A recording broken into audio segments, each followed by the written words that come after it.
I've had the iPad Mini 4 for almost 4 years now. The iPad Mini 4 was released in 2015, and as of September 12th, 2021, and iOS 15, it is still being supported by security updates and OS updates, but it's missing a few features that some of the newer devices will get. The iPad Mini 4 has the A8, which is the same processor that the iPhone 6 has. The iPad Mini 4 has 2 gigabytes of RAM instead of the 1 gigabyte that the iPhone 6 has, so it is more powerful than the iPhone 6. The performance on it is not very fast, but it's definitely usable. You can play games on the iPad Mini 4, but many games I have played have frequent frame drops. The fact that this only has 2 gigabytes of RAM isn't really a problem though, because Apple optimization is pretty decent for RAM management. Even the iPhone XR has 3 gigabytes of RAM, but the iPhone 12 Pro, which is the current iPhone, has 6 gigabytes, so Apple is slowly adding more RAM to their devices. The camera quality is pretty decent, but it's probably not going to blow you away, especially compared to more modern cameras.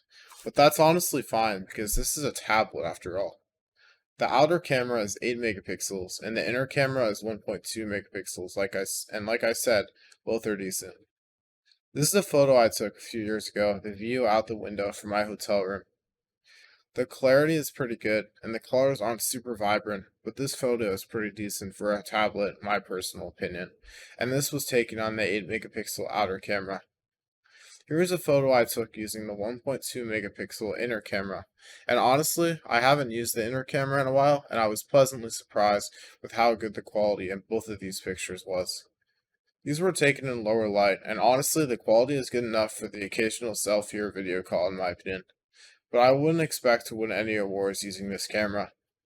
The battery is something I wasn't really impressed by ever since I got it, and I'm sure it has degraded over the years. But with light content consumption use, I can charge it once every 2 days or so, which is decent. But when I try to bring it on vacation and use it, I definitely have to charge it once or multiple times a day if I use it more heavily. I don't think I would pay more than $200 for this iPad, even with the 128 gigabyte version that I have, because the $329.99 regular iPad model that will be much faster and presumably have support for much longer. Especially because you probably have to get it used. We don't know if iPadOS 15 will be the last time that the iPad Mini 4 is supported, so honestly, only buy this iPad if it's a good deal, and you're okay with it possibly only being supported for 1 more year. It might not be supported for another year after iPadOS 15 because the iPad Mini 6 Or whatever it's called. just got announced today. That wraps up what I have to say about the iPad Mini 4. Feel free to ask any questions in the comments. Peace.